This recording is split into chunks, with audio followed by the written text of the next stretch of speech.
Hi, and welcome to the End Times Bible Study. My name is Lee, and it is a privilege and a pleasure to have you joining me in this Bible study where we first and foremost give glory to God. So important that we realize that everything we're enjoying in this world comes straight from God's hands. You know, a farmer can't drive around a field with his tractor and make the seeds grow. Those seeds are doing their own little miracle. It's the blessing of God.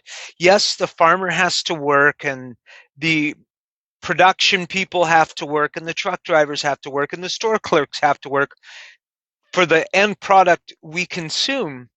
But we're just busy moving God's food around and then making slaves of one another by selling it to each other.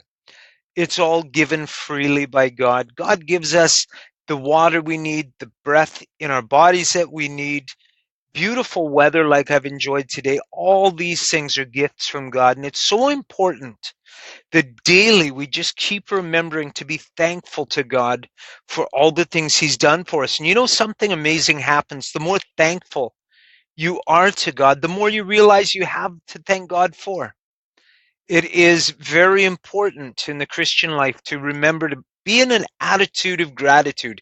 Be continuously giving thanks to God for your health, your family, your home, the food that you have, the work that you have, all these things that God has blessed us with. The whole earth, every speck of dust on it belongs to God, belongs to Him outright. Um, we are going through Daniel. We're moving into chapter 4 tonight. And King Nebuchadnezzar starts off the chapter by giving praise to God. But this is written after the fact, after he had experienced a vision, and this vision would lead to a bit of trouble for him. So we're going to be reading the vision of the great tree that Nebuchadnezzar had, starting at Daniel chapter 4, verse 1. We're going to be reading through to verse 18. It's a bit of a long read tonight, but I want to share the full vision before we get into its interpretation and what happens afterwards tomorrow night. So, beginning in verse 1, Nebuchadnezzar the king, to all the peoples, nations, and men of every language that live in all the earth, may your peace abound. It has seemed good to me to declare the signs and wonders which the Most High God has done for me. How great are his signs, and how mighty are his wonders! His kingdom is an everlasting kingdom, and his dominion is from generation to generation.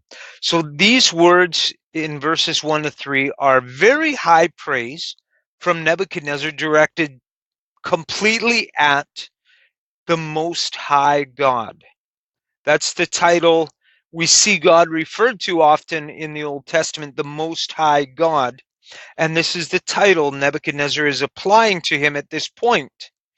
But this is written after the fact. And this vision of the great tree is what leads Nebuchadnezzar to humility and acknowledging that God is the Most High God. So we begin the vision in verse 4. I, Nebuchadnezzar, was at ease in my house and flourishing in my palace. I saw a dream, and it made me fearful. And these fantasies, as I lay on my bed, and the visions in my mind, kept alarming me. So I gave orders to bring into my presence all the wise men of Babylon, that they might make known to me the interpretation of the dream. Then the magicians, the conjurers, the Chaldeans, and the diviners came in, and I related the dream to them, but they could not make its interpretation known to me. But finally Daniel came in before me, whose name is Belteshazzar, according to the name of my God, and in whom is a spirit of the holy gods. And I related the dream to him, saying, O Belteshazzar, chief of the magicians, since I know that a spirit of the holy gods is in you, and no mystery baffles you, tell me the vision of my dream which I have seen, along with its interpretation. Now these were the visions in my mind as I lay on my bed. I was looking, and behold, there was a tree in the midst of the earth, and its height was great. The tree grew large and became strong, and its height reached to the sky, and it was visible to the end of the whole earth. Its foliage was beautiful, and its fruit abundant, and in it was food for all. The beasts of the field found shade under it, and the birds of the sky dwelt in its branches, and all living creatures fed themselves from it. I was looking in the visions in my mind as I lay on my bed, and behold, an angelic watcher, a holy one, descended from heaven. He shouted out and spoke as follows: Chop down the tree and cut off its branches, strip off its foliage and scatter its fruit. Let the beasts flee from under it, and the birds from its branches. Let leaves Yet leave the stump with its roots in the ground, but with a band of iron and bronze around it, in the new grass of the field, and let him be drenched with the dew of heaven, and let him share with the beasts in the grass of the earth. Let his mind be changed from that of a man, and let a beast's mind be given to him, and let 7 periods of time pass over him. This sentence is by the decree of the angelic watchers, and the decision is a command of the holy ones, in order that the living may know that the Most High is ruler over the realm of mankind, and bestows it on whom he wishes, and sets it over the lowliest of men. Profound, profound vision. And you can see why Nebuchadnezzar is receiving this vision. If you're not familiar with the passage of scripture, we'll get into the interpretation tomorrow night, but it is speaking of Nebuchadnezzar, who is that great tree, and God has given him this kingdom and all the wealth and abundance that he enjoys. Yet, what is Nebuchadnezzar doing? Now, in the first 3 verses, we read his holy and high praises to the Most High God specifically. But prior to that, first of all, we should remember that he had already had a dream like this. And the first time he wanted his Chaldeans, magicians, soothsayers to first tell him the dream, then tell him its interpretation. And because they couldn't do that, he was going to have them all put to death. Well, along comes Daniel. He hears about this. He prays, and God gives him what the vision was and its interpretation.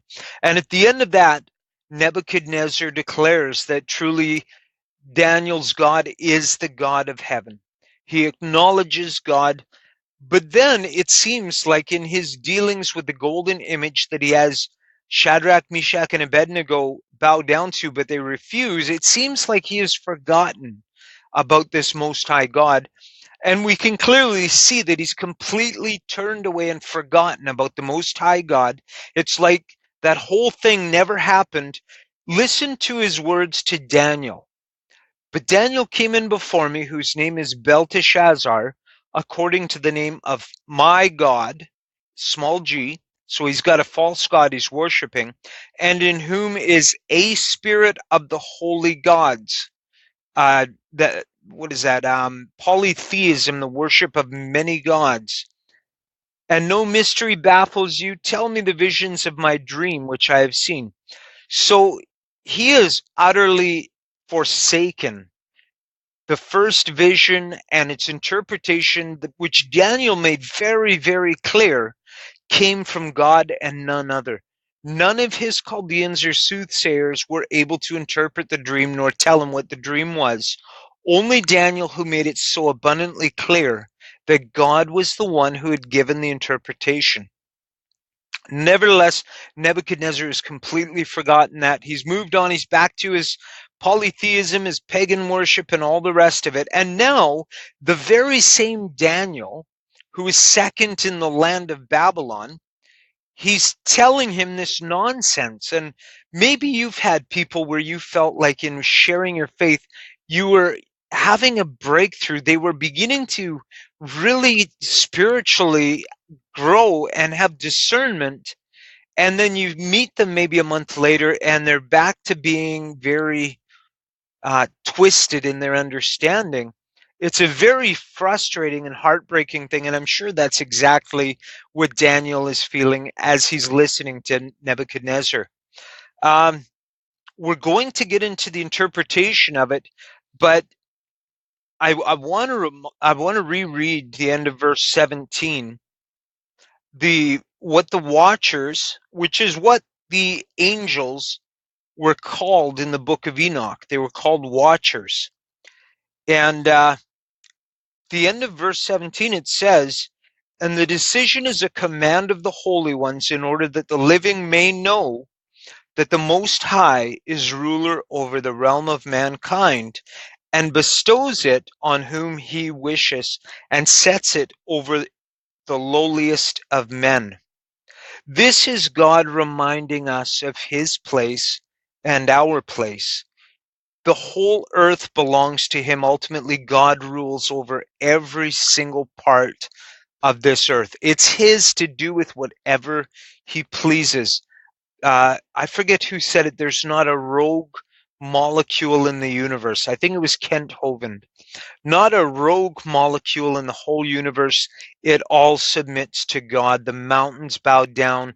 The oceans come to a stop where God has ordained them to stop. The sun rises at its time. No, I'm not a flat earther, but you get the point.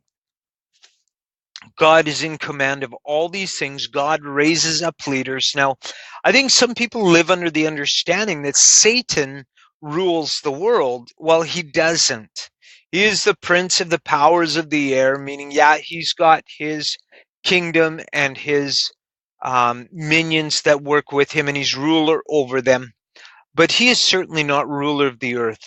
He has to go before God to ask permission to do anything to any of God's saints.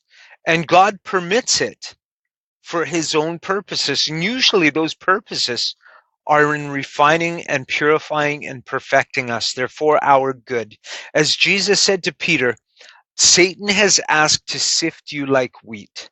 So Satan went before God, asked permission to have a go at Peter. And God said, yes, by all means. But this was for the proving, refining, and testing of Peter's faith. And you know what happens when a Christian comes under opposition, experiences hardship? It causes growth. It causes maturing. We need to have these times. And Jesus said, in this world, you will have trouble. And that's a promise. God chastises the ones he loves. And Satan is nothing more than a rod in the hand of God. God uses Satan for his will, just as he uses all other things. So just reading again, the end of verse 17, the Most High is ruler over the realm of mankind and bestows it on whom he wishes and sets over it the lowliest of men.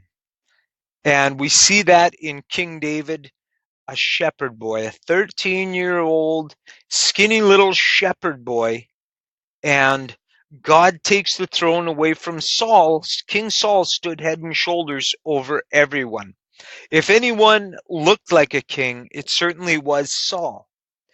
But God was not pleased with Saul, with his disobedience, with his self-centeredness, and he took the kingdom away from Saul and gave it to a shepherd boy. And wow, King David really was a king, wasn't he? I want to leave us with that reminder that God is in complete control. You know, we look in the news, the latest thing I saw was gay neighborhoods where they're tolerant and inclusive and accepting. When we look at the news, we can feel distraught and harried. Christians are being called evil and hateful, and the immoral and the wicked are being exalted as heroes. We live in a wicked and perverse generation. The end is upon us. Things are going from bad to worse. They're not going to get better. The signs are going on all around us right now. The world in darkness perceives it as man-made climate change. They do not perceive that God, as Nebuchadnezzar said, is a God who shows great signs and wonders. In verse 2, he says, "It has seemed good to me to declare the signs and wonders which the Most High God has done for me." Well, like Nebuchadnezzar, God is doing signs and wonders on the earth for us right now. He wants us to be awake. He wants us to be prepared. He wants us to know that the time is at hand. Wars and rumors of wars, floods, fires, earthquakes, plagues spreading across the earth, droughts and famines in various places, pestilence spreading. We are living in the end times, and God is showing us the signs and wonders right now. They're not going away. They're going to get worse until the end. So heed the signs, heed the wonders, know that God is giving us the warning today. God bless you, and thanks for joining me.